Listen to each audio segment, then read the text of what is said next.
Looking forward to sharing with you a lot on medicinal mushrooms. There is the opportunity to add questions to the chat, so please do as we go along. We're looking to do about a 45-minute presentation and then some Q&A at the end. Now, of course, this world of mushrooms is something that we could spend hours, if not days, speaking about. This is probably one of the most interesting topics, in my opinion, about how this planet shows up in the universe. It's just our immune system of our planet is medicinal mushrooms and is all of the wood wide web, the fungal layer around us. So we're not going to go so deep into all of that, but do know that this is an ever evolving topic where the science is just coming out more and more. We're learning about how intricately woven the world of mushrooms is and how interdependent it is for the immune system of our planet and for so much more. And for every being, every species of plant has a mycorrhizal communication connection.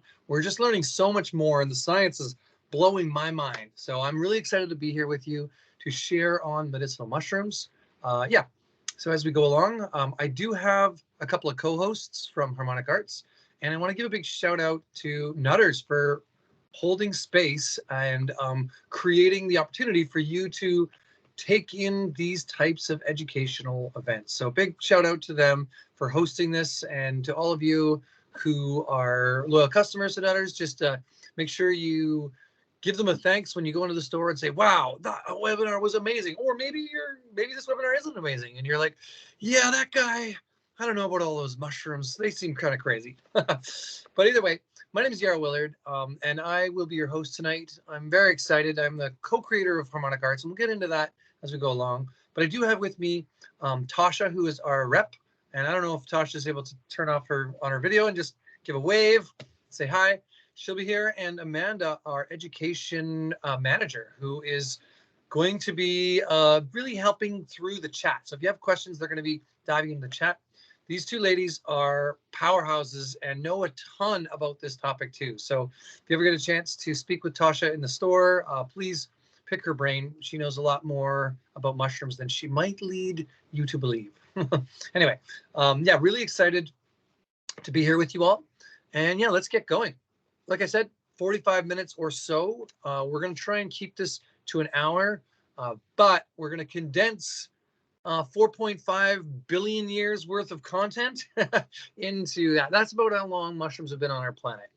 So yeah, they've been basically creating the ecosystems that we live in. And if it wasn't for fungal networks building soil, no plant would have ever lived on this planet. And so those are the kind of things that I'm excited about.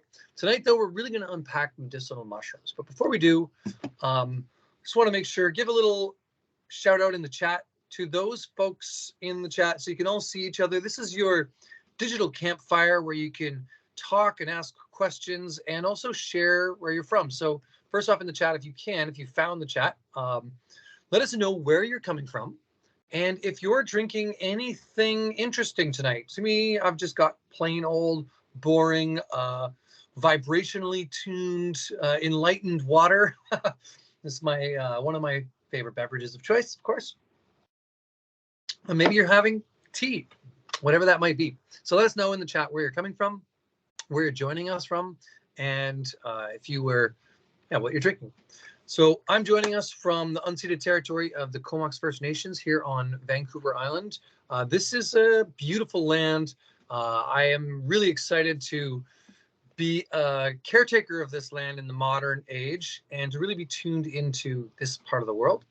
But, originally I am from Calgary, Alberta. So I've moved to the West Coast, though, to really study mushrooms in a big way.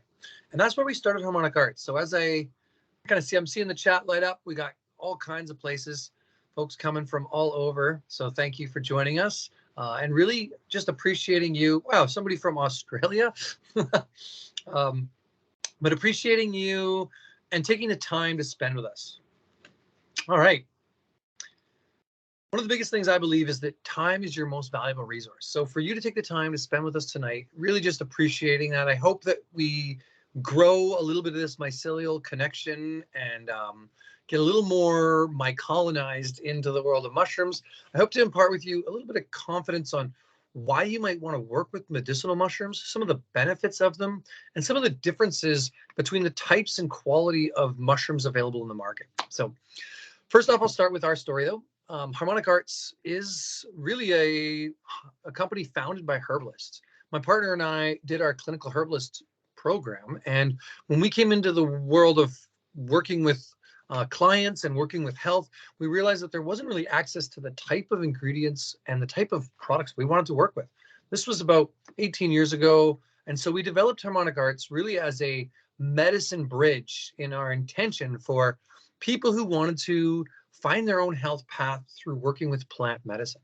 We really focused and still do focus on formulating really easy to use, high quality herbal products. That's our jam. We're a small, kind of not really a mom and pop company anymore because we've grown just a really awesome team that do just great work in the world. But we still come from that sort of origin story and with people and planet first. You know, one of the biggest things about Harmonic Arts is our desire to see business as the change we want to see in the world. So to be that, we are on a B Corp journey right now where we're really working towards being one of the best types of business.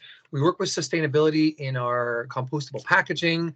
We make sure that our team are well paid and have great health benefits. We give back to the forest through our 1% for the planet, helping to save and restore and protect second growth forests so they may become old forests one day.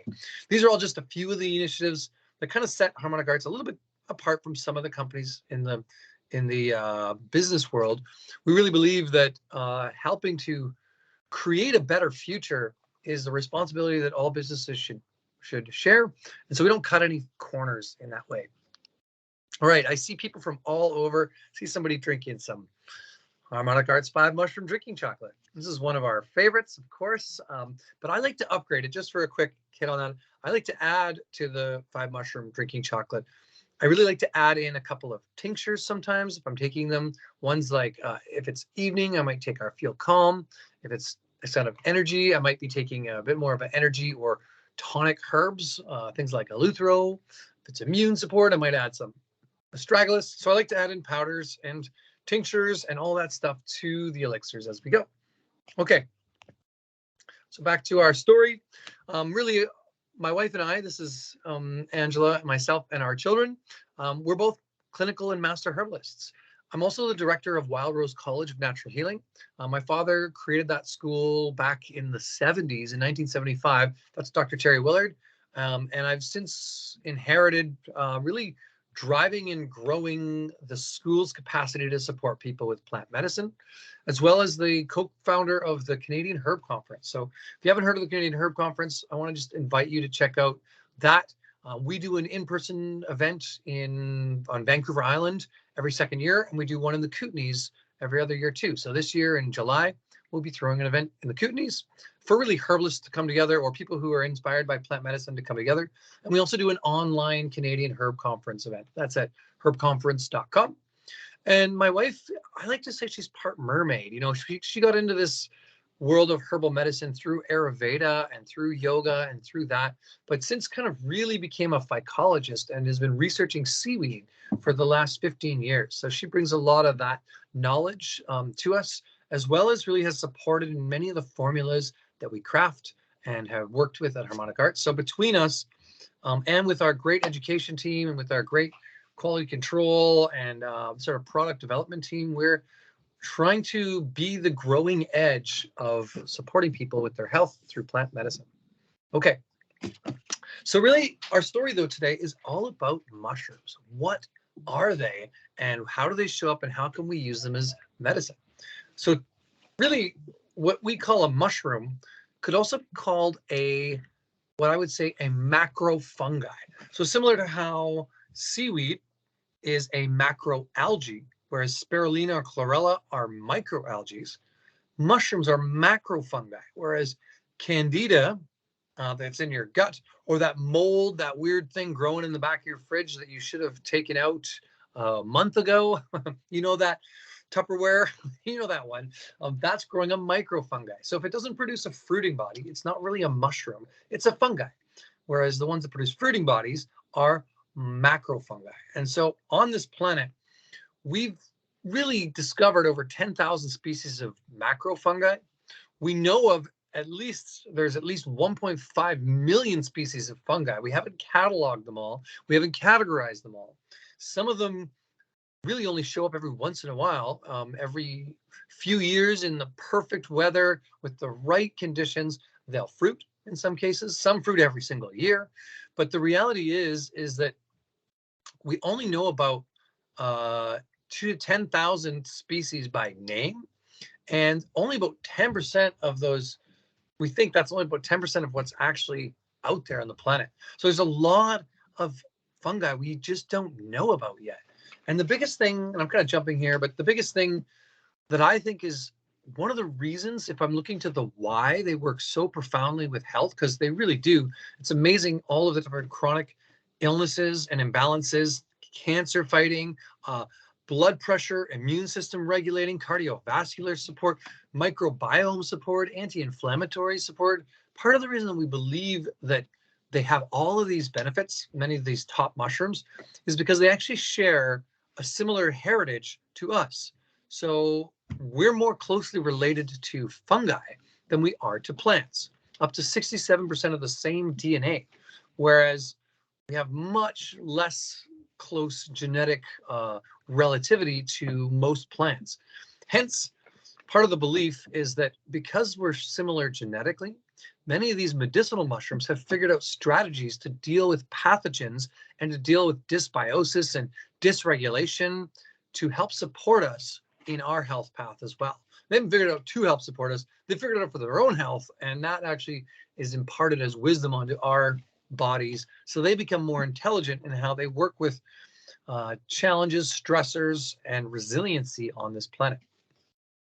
So, they can be found everywhere. This is one of those things about mushrooms that really blows me away, is that way up in the stratosphere, like a mile below the surface, so up to a mile below the surface of the Earth, there are mycelial nets still there. And in the stratosphere, the furthest part of the atmosphere, we see a layer of mycelial spores, which means every single satellite that Elon Musk sends up gets dipped in a layer of spores. Every meteorite that lands on our planet comes through a layer of spores. And one of the kind of, I'll say, philosophical thoughts on this is that maybe this whole, our planet was actually seeded with biological life from mycelial spores that could handle the hardships of space. And maybe one day our planet's way of germinating and fruiting and producing a new biologically active planet is when we send our space garbage through the mycelial spores on our planet's stratosphere, and they survive through space. We don't, but they do, and they land on some other rock just in the right biological proximity to a sun, and it starts to fruit and grow and build a new planet. And that might be how planets regrow. Oh, I hope that you can hear me. I heard a comment that they couldn't hear me. I'm hoping that that is still working. So give me a thumbs up in the chat if you can hear me. Hopefully you are. All right. So also a mile below the surface. Guys, see somebody's got a thumbs up. Sounds like I'm still hearable. The other thing about that is that if we cause a catastrophe on our planet, then one of the problems here is that we might destroy a lot of the biological life on the surface of our planet, but a mile below the surface, we still see, okay, I got lots of thumbs up. Thanks, guys. A mile below the surface, we still see these mycelial nets. So I really believe that they will restore our planet no matter what happens. So it's not the planet that is in danger from humanity causing a massive extinction. It's actually these mycelial nets will eventually come up and rebuild this planet. But of course, we should be thinking about how are we going to save this planet. One of the biggest things about that too is that because they make up a quarter of the biomass of our planet, this is a quarter of all the living mass of life tissue on the planet is mycelial in basis, and another little over a quarter is bacterial. This works as the immune system of planet Earth. So in a big way of being a biological response modifier to the entire ecosystem, especially temperate and tropical rainforests and really bioactive parts of our planet. These mycelial nets actually regulate the temperature, support the destruction or the disintegration and digestibility of chemistry to make it so life can survive and thrive and become more dynamic and more diverse. So this is a huge, huge key factor into how our planet functions. And we see that they really are some of the oldest and largest species on the planet anywhere. The largest species we know of is actually a honey mushroom that is in Oregon. And, we don't know how old it is. We think it might be up to 8,500 years old, and it spans over 2,000 acres. These are massive, and they've actually shown genetically, this one in particular, and a couple other ones. There's one in Michigan called the Michigan Monster that was discovered via sonar testing in this huge space where no sonar could go through. And like, what is this giant thing, blocked sonar in Michigan? It was discovered in the 80s. This one mushroom in particular, the belief at the time, because it was the Cold War, was that the Russians had built a base in Michigan. So they sent the military to try and find this base because this mushroom was actually blocking the sonar. And they realized it was actually this massive fungal network. And so we since have looked for more of these. But after sending scientists into this network, they realized that from one set of spores germinating, all the DNA was self-similar and reflected of one individual species that germinated from just 2 spores. Some of these mushrooms, like a giant puffball, is a big old puffball. I was at the Alberta Herb Conference this summer, and we found a whole bunch of these big giant puffballs. But one of those mushrooms, the spores produced from just one mushroom in a year, if fed the right type of substrate and the right type of food to grow to its full size and capacity, could generate, just the spores from one mushroom, could generate a mass 3 times larger than our sun. So that's massive. If you think of the Earth as a golf ball in proximity of size to a basketball the size of the sun, we're talking about one of those giant yoga balls, those ones that you can sit on as a chair. That's how much bigger a mass one mushroom could produce compared to the golf ball size of the Earth. That's how much potential of life are in these spores. So they overproduce massive amounts of spores. Every breath you're taking right now is full of spores. And so this is the stuff that gets me excited about mushrooms. Is right now, during the time that we're together, you're probably going to breathe over 1 million spores. Even if you're inside in the middle of winter in cold Alberta or wherever it might be, you're going to be breathing in massive amounts of spores everywhere we go. And every breath, every day, we're breathing in millions of spores throughout our day. So they're everywhere. Where are they on Earth? Everywhere. Okay. So looking into the life cycle of a mushroom, it's a fairly simple process where the fruiting body, or the cap, has gills usually, or sponges, or spikes, or polypores in the case of most of the medicinals. They have a different type of fruiting structure. Usually it's covered with a cap to protect it. The cap of the mushroom often has a lot of antioxidants and a lot of phenolic compounds in it.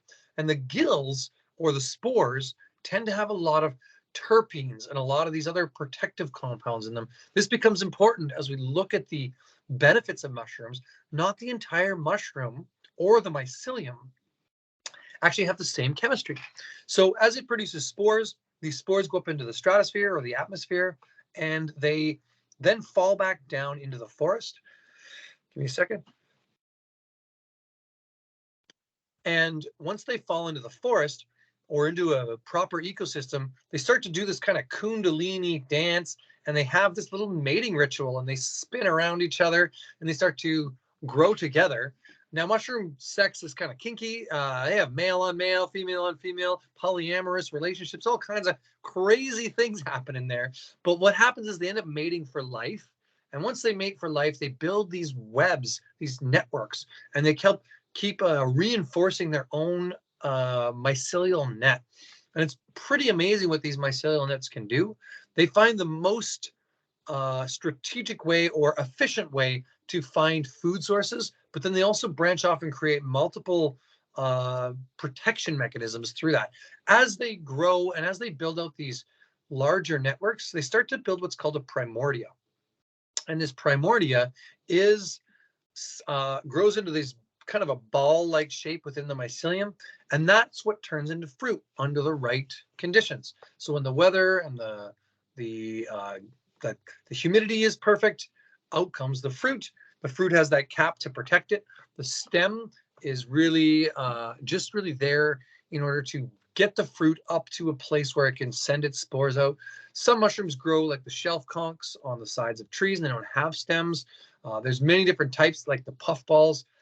They would maybe erupt with their spores, but in the end, the whole life cycle is very simple: spore, mycelium, primordia, fruiting body. This becomes important when we start to look at the difference in the benefits between fruiting bodies and mycelium. And the only reason we even need to talk about the difference in benefits between fruiting body and mycelium, because the reality is, for, in China, they've been working with medicinal mushrooms for over over 4,000 years. There's over 2,000 years of written history in working with reishi alone. But the old early stories of working with shiitake mushrooms and woodcutters cultivating, the first mushroom ever cultivated was shiitake accidentally from woodcutters cutting trees that had shiitake mushrooms in them, and then seeing the entire wood pile start to grow these shiitake mushrooms, and then learning the benefits of them. But these are thousands and thousands of years old, these studies, or these stories, and this folklore, and this kind of anecdotal evidence. Clinical practitioners have worked with mushrooms for thousands of years, especially in TCM. In the Western world, it's kind of new and hype, and right now it's really something we're really looking deeper into as a modern culture, because of all the chronic imbalances of our time, because of all the stress and the need for resilience and building better immunity. But a lot of that comes from our food and social situations, and just all of this whole macro global reality that we find ourselves in, with the supply chains and food chains and all this stuff. Anyway, long story short, we need these medicinal mushrooms now, but we never had to talk about the difference between fruiting body and mycelium until the last 20 years or 30 years, because it wasn't until the 70s or so that mycologists started to really cultivate mushrooms in North America, and started using mycelium as mushroom products versus fruiting body. For thousands of years of history, it was only the fruiting body we could actually access. But as soon as we started growing mushrooms, we started to see, oh, wow, there's this huge white mycelial net. Why not use that? And if you put it under a HPLC or some other way of testing mushrooms, you'll see that one of the main active compounds that are found in mushrooms are polysaccharides, which are large, giant sugar molecules. And these happen to be pretty abundant in mycelium as well as fruiting bodies. So in the last few decades, we've started to see a lot of companies roll out a mycelium-based mushroom product, like a mycelium of reishi or chaga or cordyceps or turkey tail or lion's mane. These are the most popular mushrooms of our time, and we'll talk about each one individually. But where I'm going with this is that as we dig deeper into mushrooms, we realize that the fruiting bodies, because they have to protect the spores and because they have to protect with the cap, they also produce a lot of other bioactive beneficial compounds like polyphenols and triterpenes, and in some cases, ergosterols or diterpenes, and different types of chemistry that help to protect it and actually give a lot of the healing benefits. Like, for example, a lot of the reishi is a mushroom known for longevity. And much of that chemistry comes from the ganodermic acids, and the ganodermic acids are triterpene type compounds. These are much smaller than polysaccharides. But right now, a big narrative is that it's the polysaccharides that have a lot of the health benefit, and they sure do. They really work with modulating the immune system, and you can find them in mycelium, but you don't find them in anywhere near as diverse amounts. Like reishi alone, that mushroom has over 400 polysaccharides in the fruiting body, but in the mycelium, there's very few. There's only a few different types, but in large amounts. Anyway, so there is a bit of a difference, and it's something that we might dive into a bit deeper. Just know that much of the products on the market are mycelium and not fruiting body. And partly, in my opinion, this is not as high quality or as bioactive of a product as working with the fruiting body The fruiting body also, most mycelial nets only produce about 10% fruiting body on a fruiting block of mycelium. So it's a lot more economical and cheaper to produce a mycelium than it is to produce a fruiting body.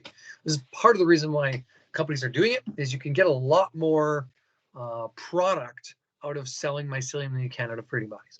Anyway, we started with working with this at Harmonic Arts because there was a great grower that we knew that was doing this. And it took really going and digging into the scientific literature to understand how much more potent the fruiting bodies were than the mycelium. And so about a little over a decade, maybe 10, 12 years ago, we made a real pivot to put into play focusing on the fruiting body. The biggest part for me is because we sold a lot and do sell a lot of mushroom powders, we really taste them. And so in tasting the mycelium, they all kind of taste like wood or grain or kind of a substrate-y taste. Like I'm not even confident that a lot of the products have been stripped, the mycelium has been fully stripped away from the grain that it's grown on. So sometimes it's partially mycolinized grain that people are getting as mushroom supplements.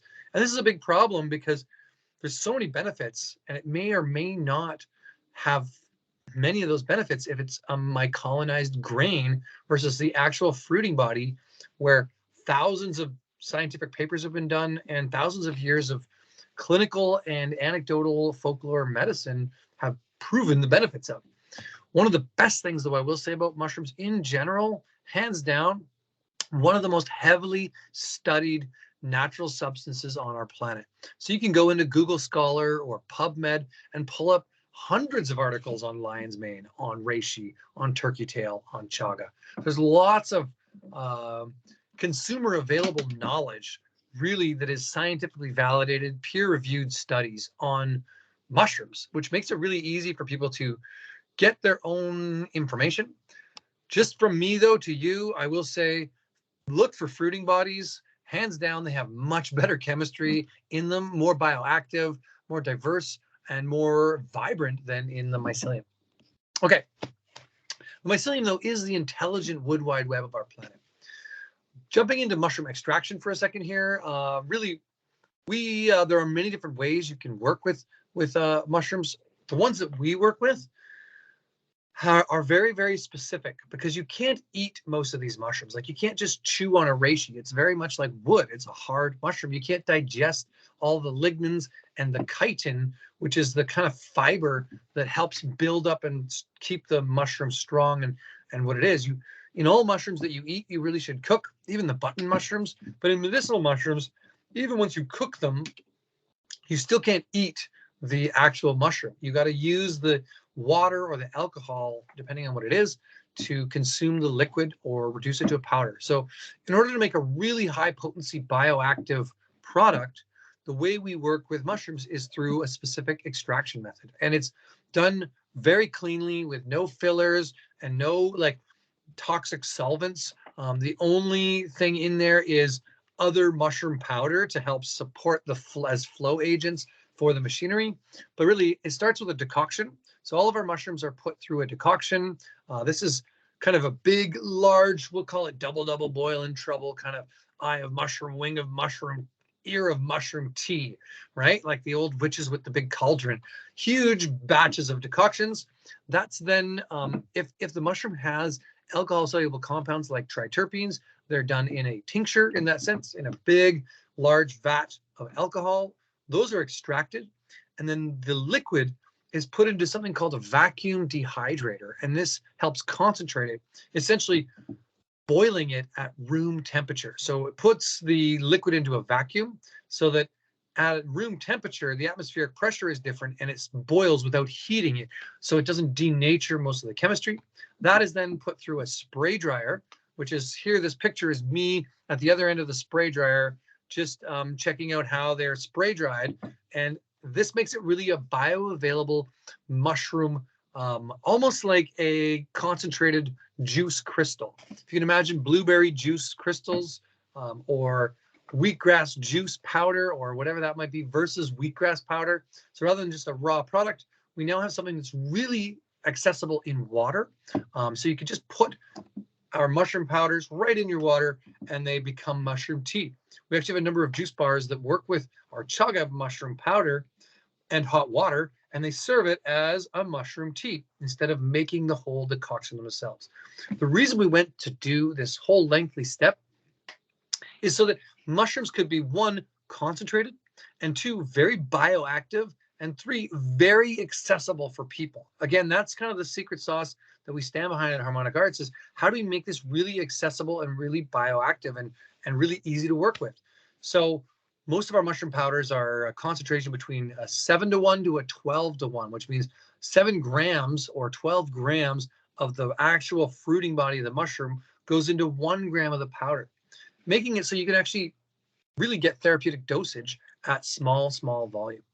Okay, I'm going to play for you a really quick video that says all of this in video visual form of the facility that we're doing our mushrooms at. So I'll pause it or I'll play it, and then hopefully we'll go. So this is just a recap of a larger video we have on our YouTube channel. And it starts with the raw material. In this case, that's cordyceps. They are then put in through ground up in some cases and put into a deeper way. This is the decoctions. So decoctions are made in that big pot. Alcohol extractions are made for reishi and chaga. Those are then put through a vacuum tube dehydrator, which is these large, what looks like brewing setups, into a spray dryer. And the spray dryer creates a finished powder, which is then filtered and looked for any kind of issues. It's then lab tested. Every batch you get a C of A from us on lab testing. Okay, that's a basic process.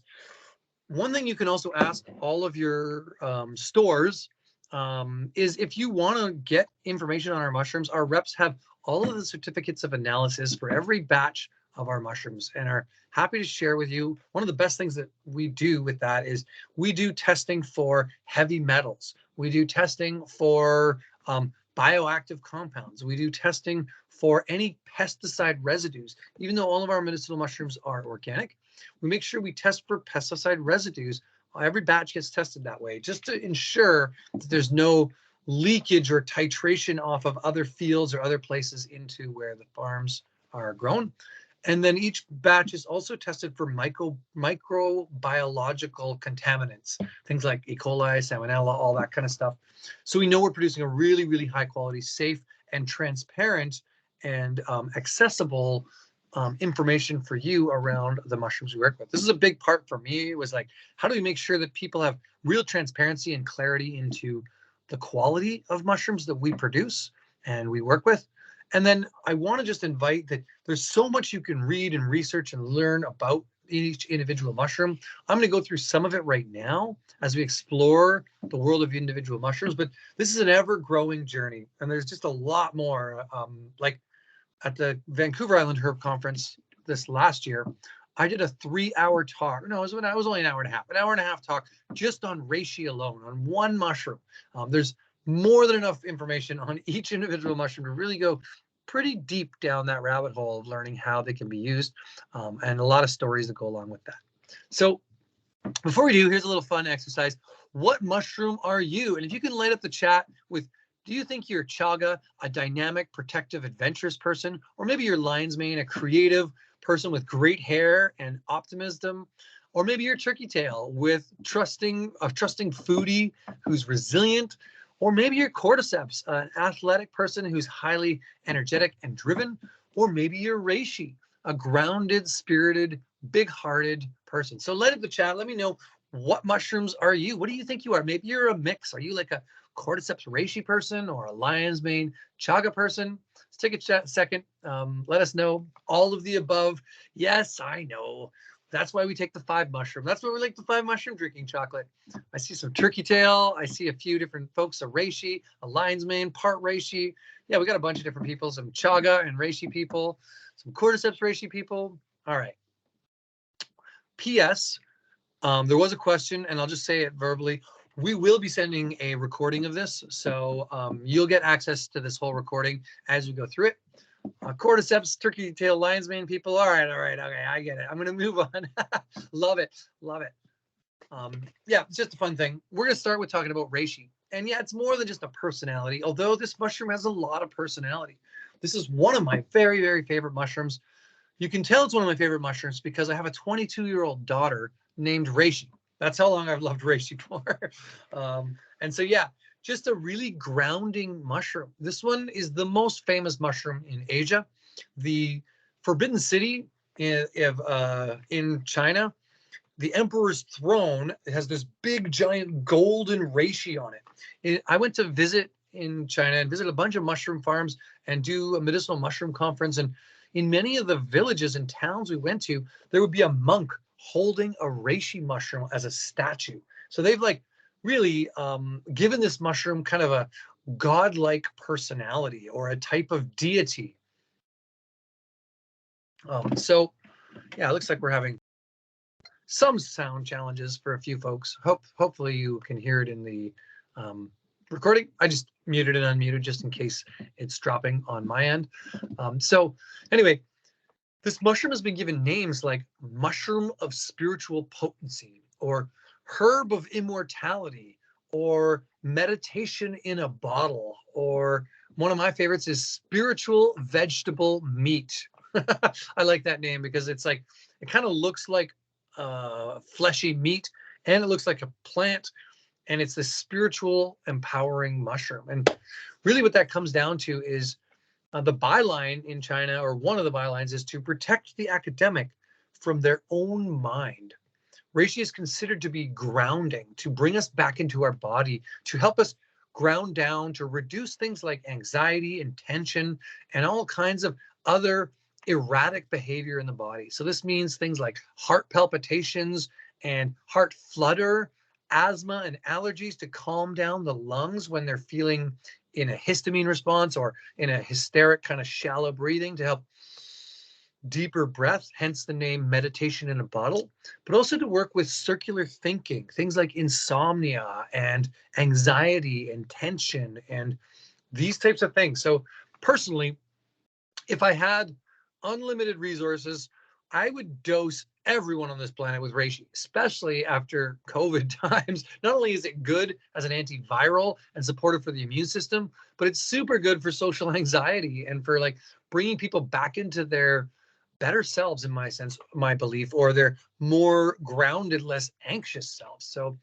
I've started to notice in myself as well that mushrooms like reishi really support me from my own social anxiety. I've started to grow after being locked in my home for 3 years. I don't really want to leave here anymore. And when I do, I like to take reishi. So when I go on airplanes, I like to take reishi, grounds me.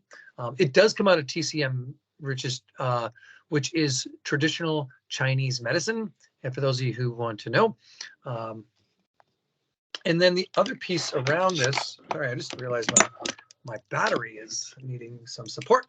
The other piece around this mushroom that I would really give you kind of to think about is that because it has this kind of grounding effect, it ends up working with pulling out all kinds of toxins and having an anti-inflammatory, stress protective response in the body. So it is a true adaptogen, but it really helps to promote relief of stress and to pull out inflammation markers, both in the digestive system, but also in the cardiovascular system, meaning it's very antioxidant rich and helps to work with as a prebiotic. Many of these mushrooms do, though reishi is not alone.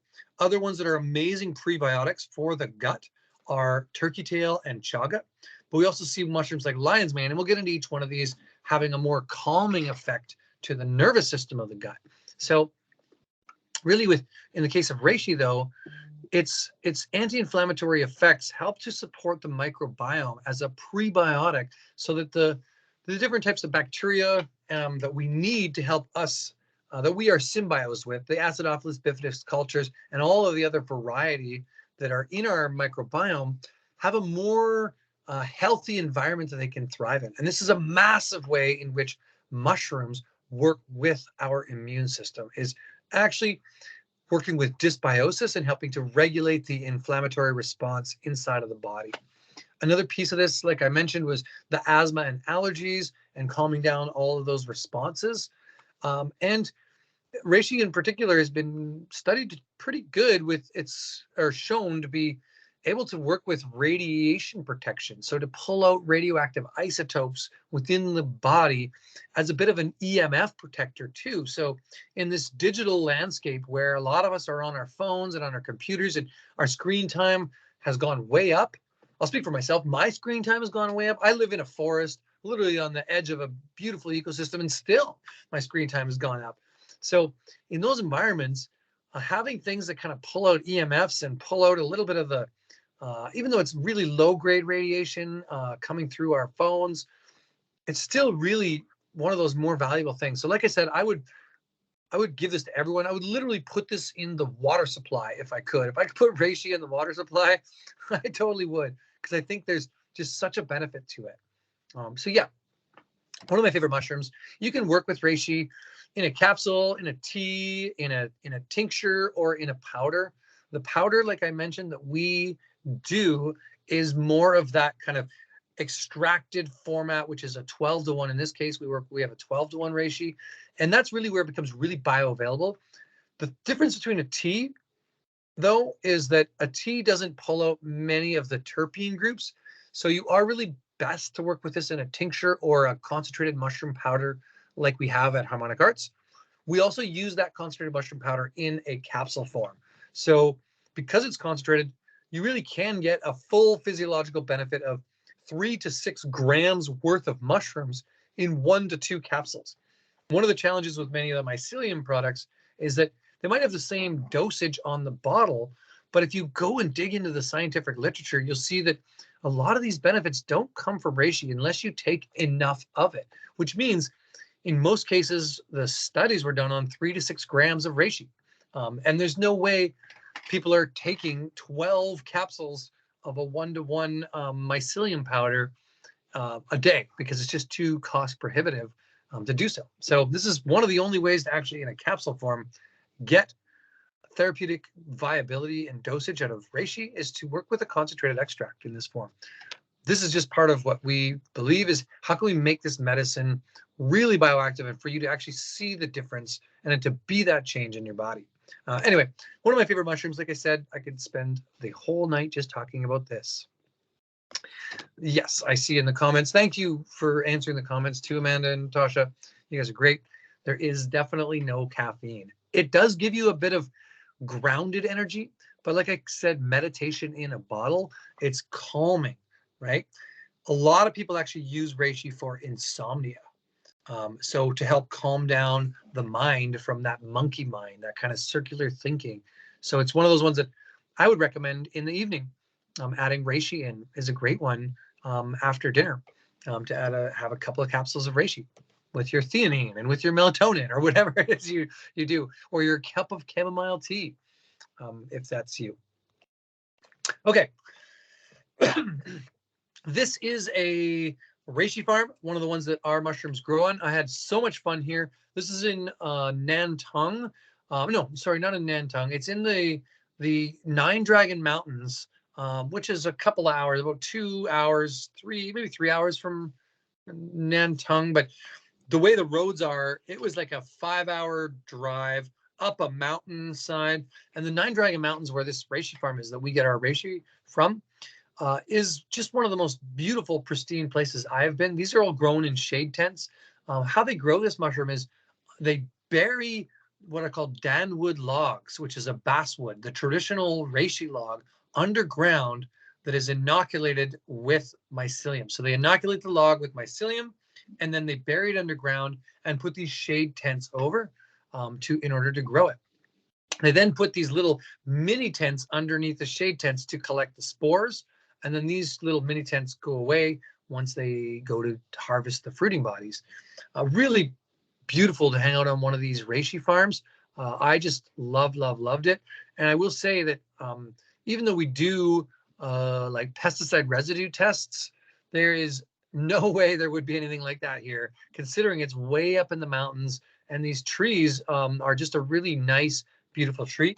The other thing about log-grown reishi, which is what we work with, is log-grown reishi, is you end up concentrating the bioactive terpene groups out of the logs. And this is actually traditionally what reishi grows on.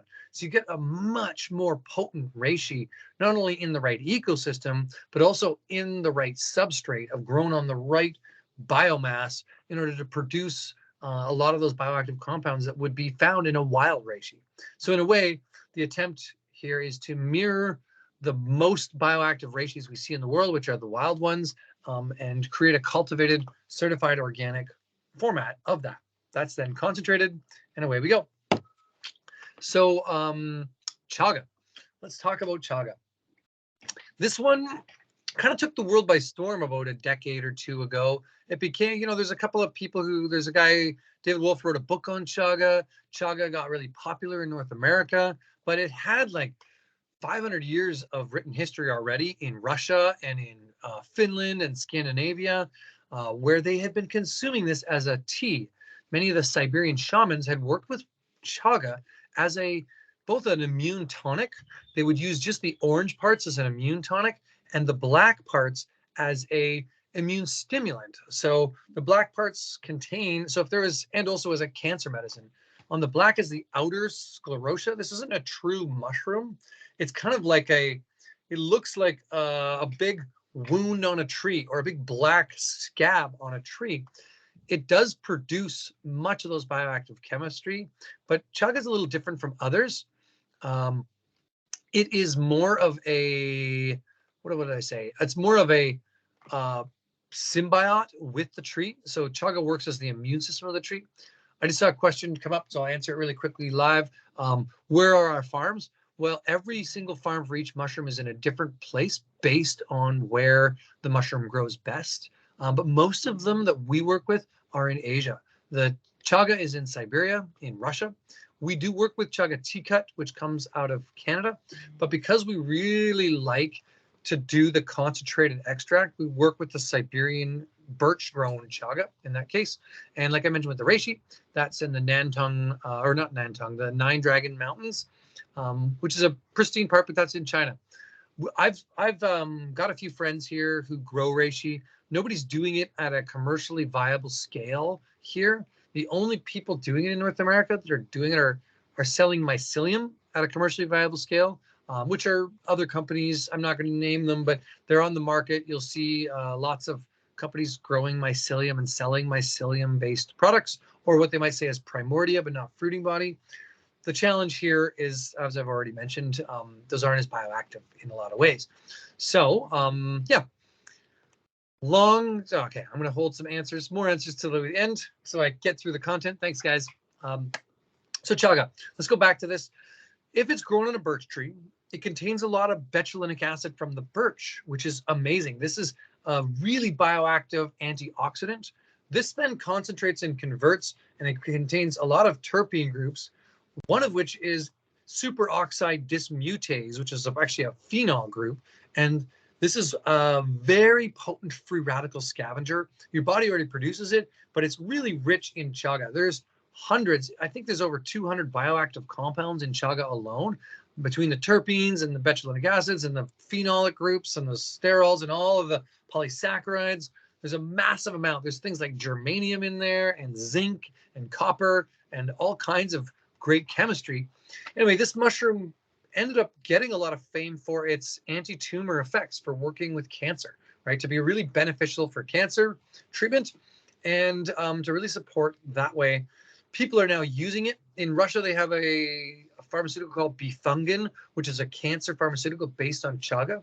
But my favorite thing about it is that it actually, not only does it have those antiviral terpenes and those cholesterol stabilizing polysaccharides and some of the other compounds, is that it helps to regulate blood sugars. And the reason I like this is because I tend to do intermittent fasting and I don't eat. I keep my eating window to a smaller period of the day versus eating and snacking throughout the day. I find this better for my metabolism, better for my health. All the studies I've read on it is worth looking into, is to not be eating all the time.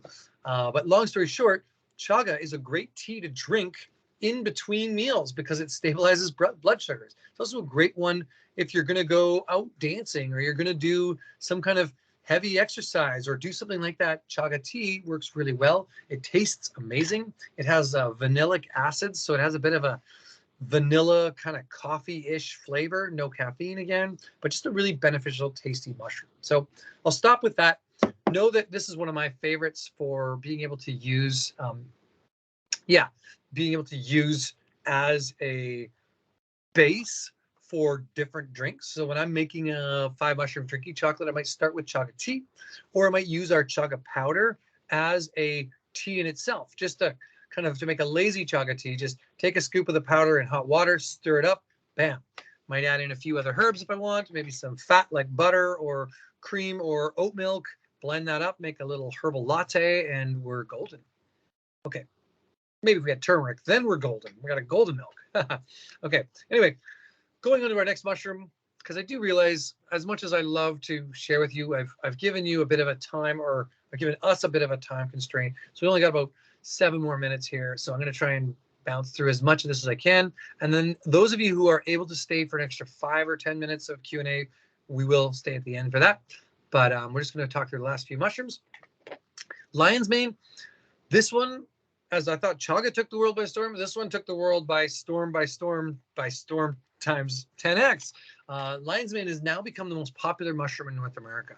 Even though reishi is the most popular one in Asia, this mushroom, because a lot of people here are trying to maybe biohack a little bit, maybe work with their memory and nervous system support, whatever it might be, because of the studies done on lion's mane that shows that it stimulates new nerve growth factors, aka helps cross-brain communication, helps new nerve connections, and to regrow nerves themselves.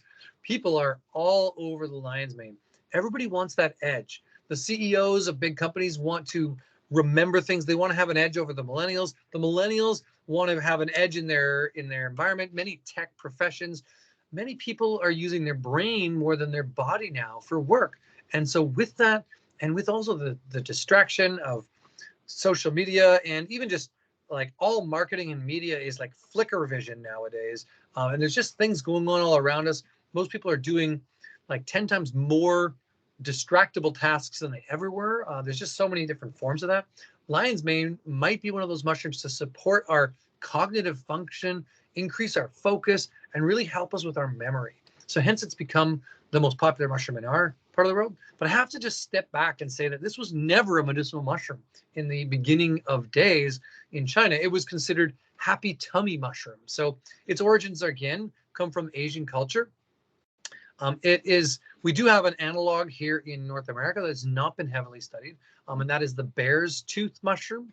I see that one here growing in my forests, and it's a similar one. There are some people working with it with the assumption or the belief that it has those same benefits as the lion's mane. The chemistry is slightly different, but regardless of that, there's something you could find locally in your forest, maybe, if you're in a bit of a more temperate zone. Because it stimulates the new nerve growth factors, it was heavily studied for neurodegenerative diseases. And we see things like dementia, multiple sclerosis, and Parkinson's being the primary places where it was studied. Now, though, we're seeing a lot more Alzheimer's patients being put through clinical trials, and they're doing a lot more work with memory loss and dementia and these kinds of things. But huge results around especially neurodegenerative diseases like multiple sclerosis and Parkinson's. This mushroom was often combined with vitamin C as a part of that. There are other herbs, I like lion's mane and ashwagandha. I like to add it to supportive things. We do a matcha mind elixir, which has got lion's mane in it, and that really has green tea pollen, which helps build building blocks. And matcha in itself is for mental clarity and focus. So, and it's full of antioxidants. So adding the lion's mane really supports that. And so there's a few different ways, but I'd invite those of you who are interested in lion's mane to start taking it in a powder or a capsule. You can do the tincture as well, but really you want, in my opinion, this is one of the mushrooms that's chronically underdosed. All the science, again, is looking to like 6 grams of lion's mane to have any kind of neural regenerative factors, which means we do a 7-to-1 extract. So you need 1 gram of our powder a day to really see what the science is showing as a benefit, which is about 2, maybe 3 capsules a day. I think 1 is fine for a moderate protective dosage, but anybody I've talked to that actually works with lion's mane, they get most of the benefit out of taking macro doses and much bigger amounts. And we've had a lot of people come into our classes over the years. I was in Edmonton with Tasha, and one of the ladies said she had a dental surgery and they killed the tooth and killed the nerve. And the dentist was like, I don't know how this happened. This never happens. This is like the second time in my whole career this has happened.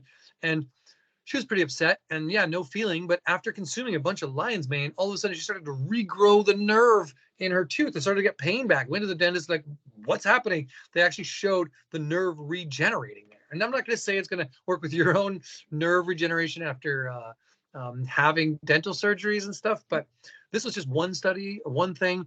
I had another customer come in, and he'd been in a car accident, and he literally wasn't able to speak. He couldn't hold a cup anymore. His nerve damage was so bad that he thought he would never be able to move again.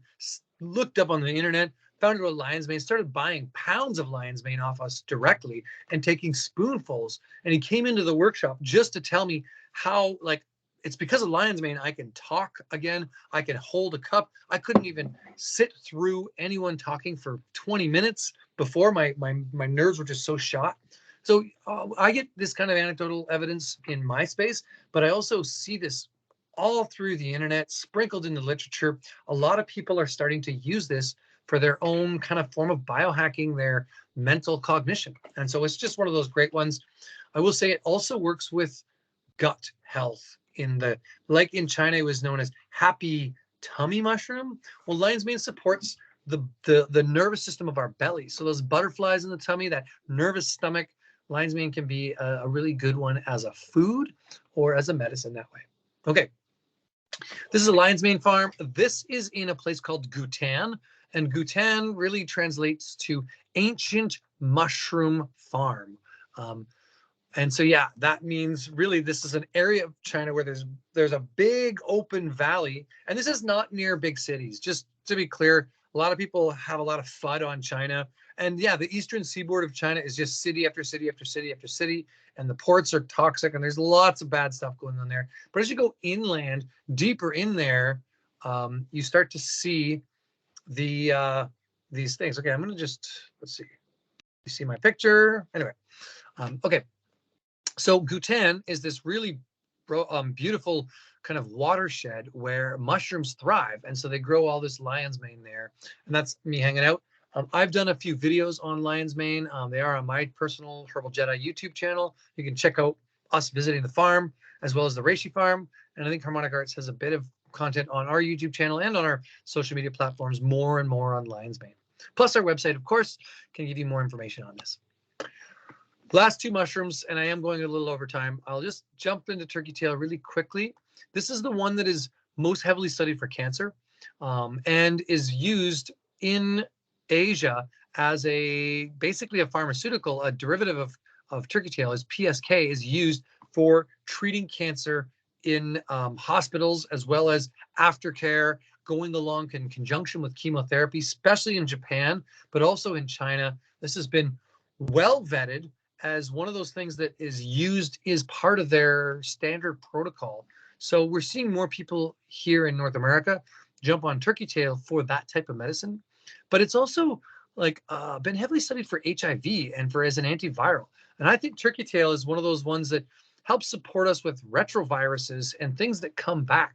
So maybe not like a first line of defense for protection from COVID, not your first line of defense, but for long COVID or for long viral reinfections or things that come back, this might be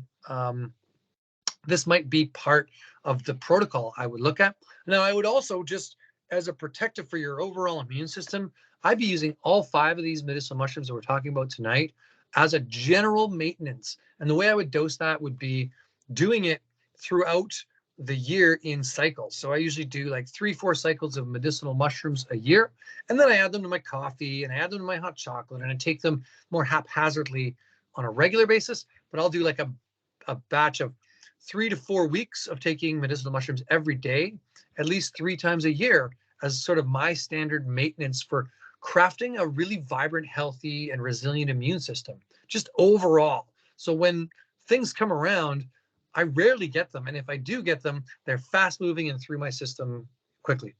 One last thing about turkey tail, or two last things I just want to mention that's on this slide, is it is really protective for the liver. So we see it in a lot of liver supportive blends, or we've put it into our liver blend, as well as for like things like Hep C and liver viral things. And it's a prebiotic.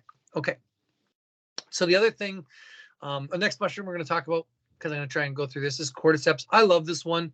It doesn't get as much fame as it used to. In China, this is very famous. The most expensive natural substance on the planet is wild cordyceps. We're going for anywhere from 30,000 US dollars a kilo for wild cordyceps. Now, of course, the cordyceps we work with is different from that. It's grown in a very specific way so that it contains the most bioactive cordycepine and adenosine, which are two of these active compounds. One thing that's really, I feel like, is a big shout out to the mushrooms we work with, is that we're the only company I've seen on the market that actually show bioactive amounts of cordycepine and adenosine. None of the mycelium products have that. And some of the fruiting bodies, because they might not be grown on the same substrate, they don't have that either.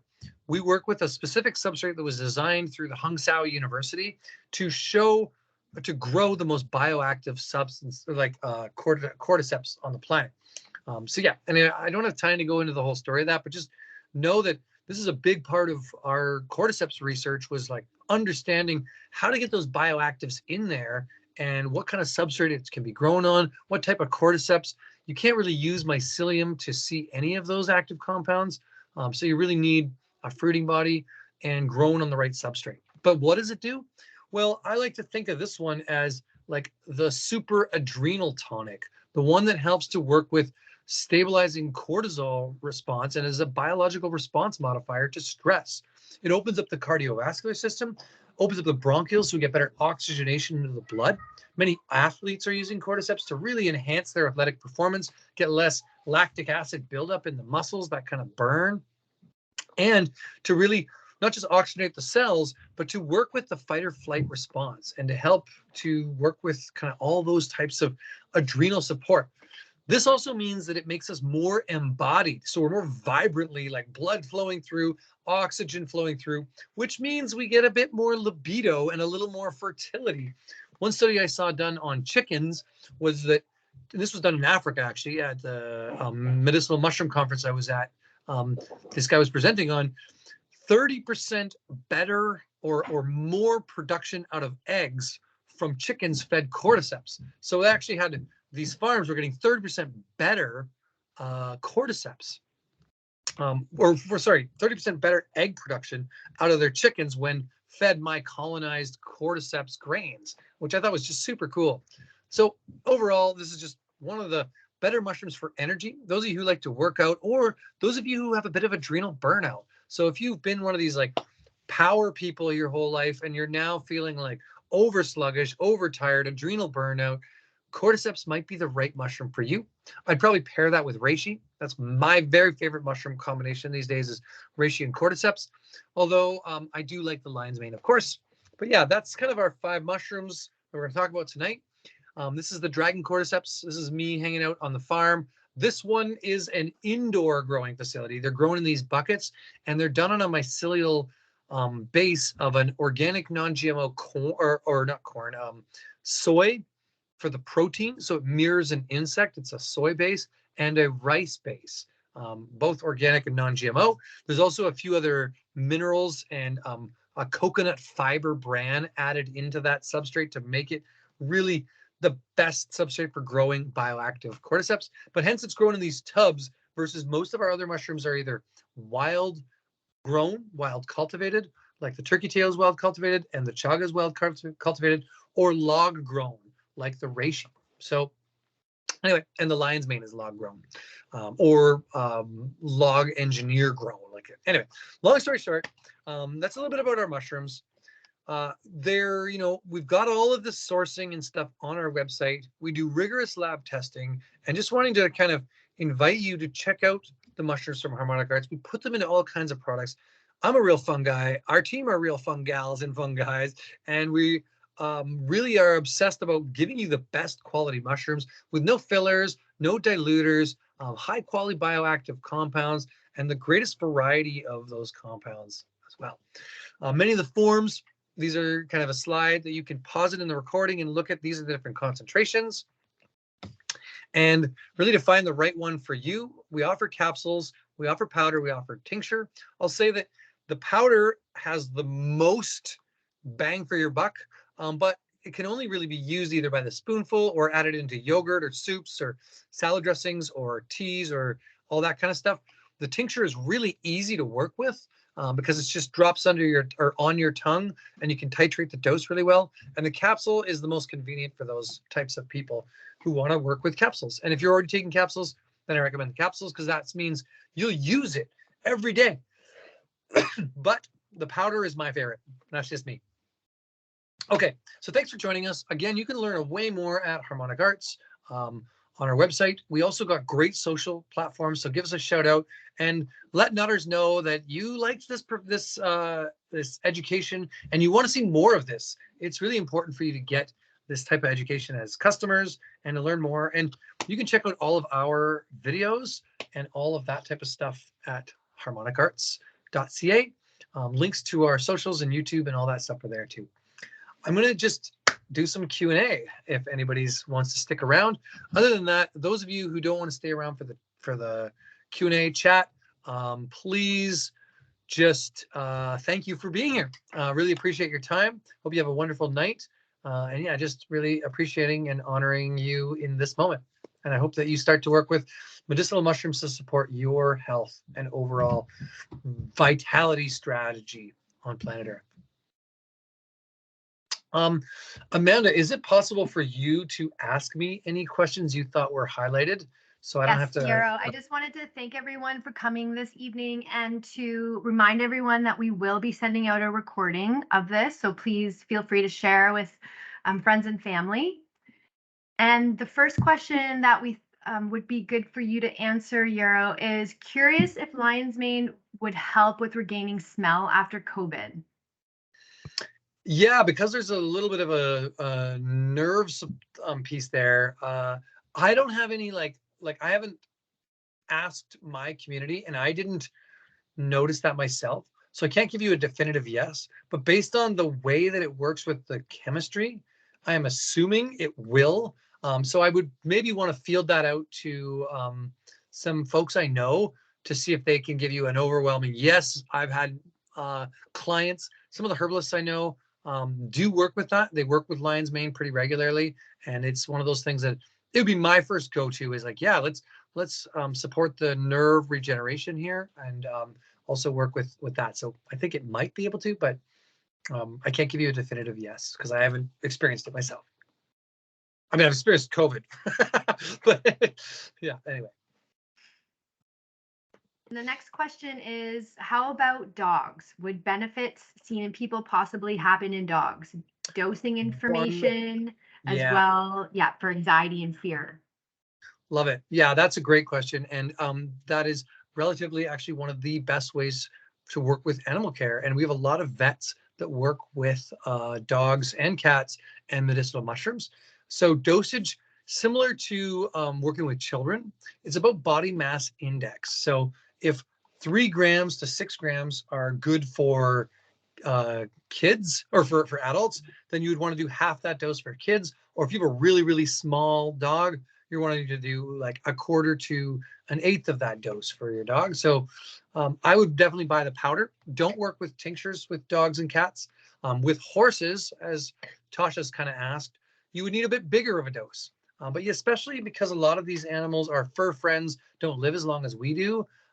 They end up with cancer before us, or they end up with health issues. I've seen a lot of vets really support with the larger 5 mushroom blend, but also with turkey tail in particular.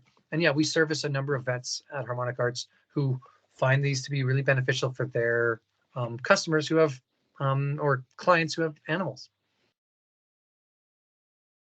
Did you want to touch on, Yarrow, about dosing and taking breaks from taking your mushrooms? So opposed to taking it every single day, how it's good Yeah, to also take breaks. for sure. Just like anything in this world, wax on, wax off, right? The moon's not always waxing or waning. You want to do this, you want to cleanse a little, build a little. Mushrooms are more of this building supplement. So versus like a herbal detox might be cleansing, mushrooms are building. So you use them to build your immune system. Think of them as engineers helping build the castle or protect the body in that way. I would say in that sense, how I've sort of mentioned earlier is I do cycles where I'll do them for 3 weeks on and then maybe 1 week off, 3 weeks on, 1 week off as a cycle, sort of using more from an esoteric perspective, a lunar cycle of a full moon cycle of taking a supplement. That's how I'd work with mushrooms. There are people like my father who have used reishi every single day for 30 years, but I find that the body becomes a little more resilient to it, and it's almost better to take breaks, better bang for your buck. The other way I would maybe work with these are things like 5 days on and 2 days off. So that might be a weekdays I take medicinal mushrooms and weekends I take them off. So that would be some ways to work with it. There is no health issue with taking them consistently long term. It just might not be as beneficial if you don't take a break. You might get a better bang for your buck out of it that way. Can you talk about the safety of using mushrooms while pregnant? Yeah, great question.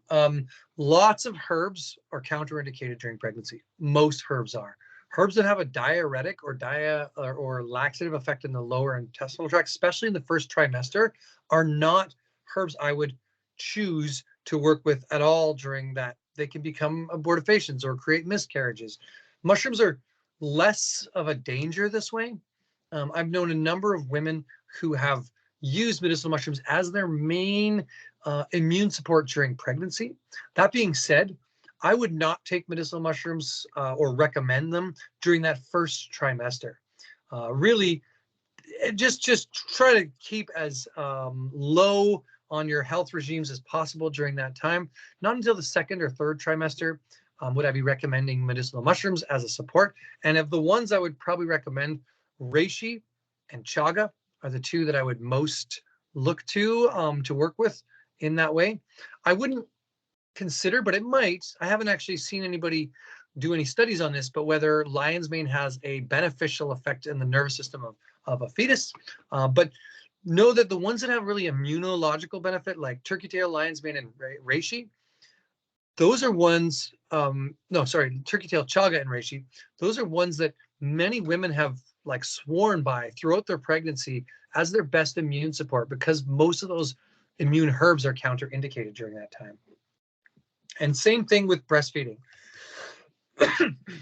They're very safe during those times. Okay, next question is regarding starting to take your mushrooms. So is there a period in which someone might have a reaction or what they should look for? Just concerns with that. Yeah. So I definitely, like I said, when we first started working with medicinal mushrooms, we were working with mycelium, not fruiting body, and not a mushroom concentrated extract. I've seen far less of an issue with the mushroom extract than I did with the mycelium.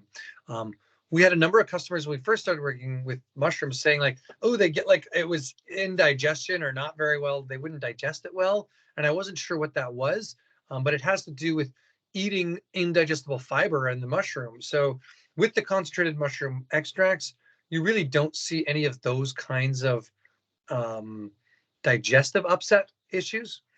But at the same time, I usually tell people with anything like this, it's new to your body. This is new. You are the best, like you have the best ability to understand what's going on for your body. Don't trust an expert. Even me, like I know a lot about mushrooms, but just because I say 1 gram is good doesn't mean it is for you. Some people are far more sensitive than others. So those people who are really sensitive, I would start slow. Just dip your toe in. Start with 0.5 gram. Start with 1 capsule before you move on to 2 or 3 capsules a day. Don't jump in full tilt. There is no issue from a safety perspective, but just from a understanding your body and using your own wisdom to be your teller of how functional things are. Start slow, work your way up to 2 to 3 capsules a day. That would be my recommendation for the capsules. And starting from a 16th or an 18th, or sorry, 16th or an 1/8 of a teaspoon, all the way up to a 1/4 teaspoon. If somebody's trying to work with a chronic issue, maybe they are working with, we'll say, what's called like something like dementia or Alzheimer's and lion's mane, they might want to go all the way up to like 1/2 tablespoon in the long run. Or if they're working with cancer, they may want to go up to a much bigger dosage. If it was me, 100%, and I was battling cancer, I'm not sticking at the little tiny dosage. I'm using a hero dose, a much larger dosage, because that's my body and I really want it to survive and thrive. So I'm going to go with a bigger dose in those acute situations where there's a really deep health issue. But as maintenance, that 1/4 teaspoon or 2 capsules a day is perfect for most people. Would you recommend a particular mushroom for PTSD? Yeah, I mean, the biggest one is reishi. I really would recommend reishi. And depending on the type of PTSD, because there are different types, uh, there's a lot of other things that people need to be doing. Moving the body, journaling. There's so much more that they should be doing. Getting whatever is causing the trauma to react in the body out of their body in some way, some form. But reishi is definitely the mushroom I would go to 100% for that. It is like that meditation in a bottle, as I mentioned. I might also incorporate a bit of lion's mane to support that too, just with creating new neural networks and not going through that cycle over and over again. But just to be clear, with some of these types of things, this is not a magic bullet. There are lots of other important, from a holistic perspective, psychological, emotional, and mental work that need to be done, and done with ritual and regularity, in order to have an effect and really be a change in a situation like that. Okay, our one last question is regarding a taking mushrooms together. So can you take all 5 at once? What do you recommend with working with them together? Well, ironically, a lot of the studies that are done on multi-mushroom combinations of medicinal mushrooms showed more benefit than taking them by themselves. So I really am a big fan of the 5 mushroom blend. Typically, what I say is 7 out of 10 people, I would give the full 5 mushroom combination versus an individual mushroom. And those who might want to work with like that individual mushroom in particular, say you wanted to work with the reishi for PTSD, but you also have these immune support, you also have mental clarity, you might have a bit of stress and hormone regulation that you want the cordyceps to support, you might have a little bit of microbiome protective that you want the turkey tail, and antioxidant support from the chaga. What I usually would say is, even though you really wanted to work with reishi in particular, I would recommend buying 2 bottles. I'd buy one of the 5 mushroom and one of the reishi. And then if it's capsules, I'd take 1 cap of the 5 mushroom and 1 cap of the reishi.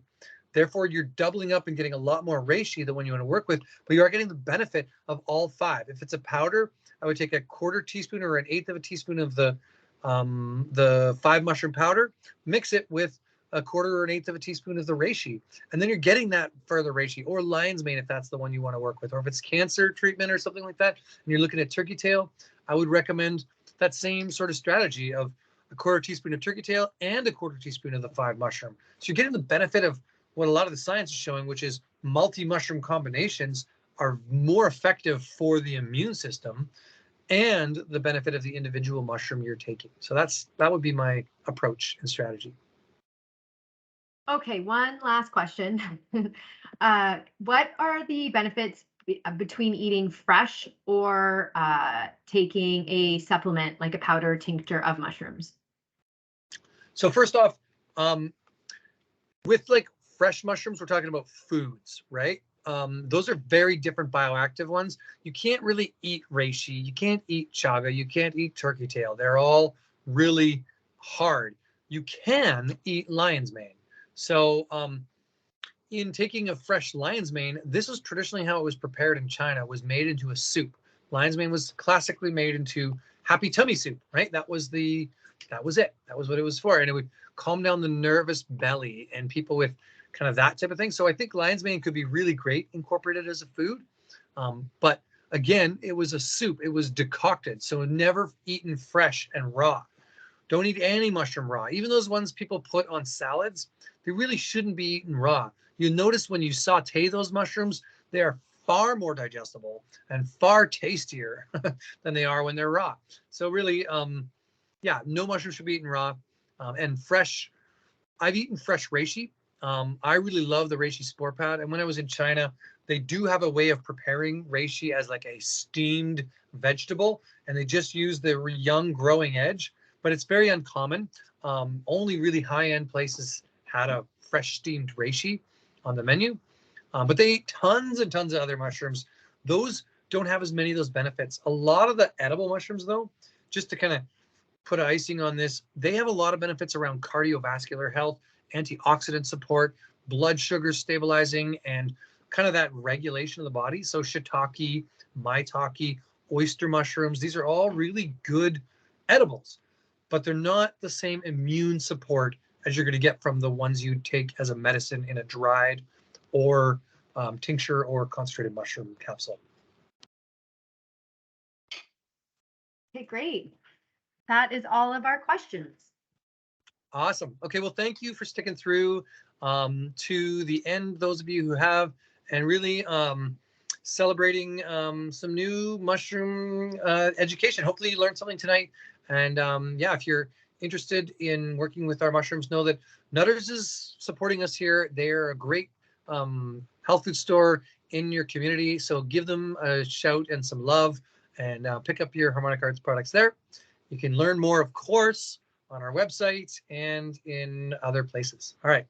Oh, Amanda's saying that the products, they're also on sale this month at Nutters. Part of the kind of sort of support strategy thing is we teach you a bit about mushrooms and you get a discount in them and you get this extra webinar bonus content. So yeah, really hoping that that can set you off on the right foot to start working with medicinal mushrooms. Okay, so on sale, and just big love. May the forest be with you. As I like to say, live long and pro-spore, my friends. Live long and pro-spore. We'll see you soon.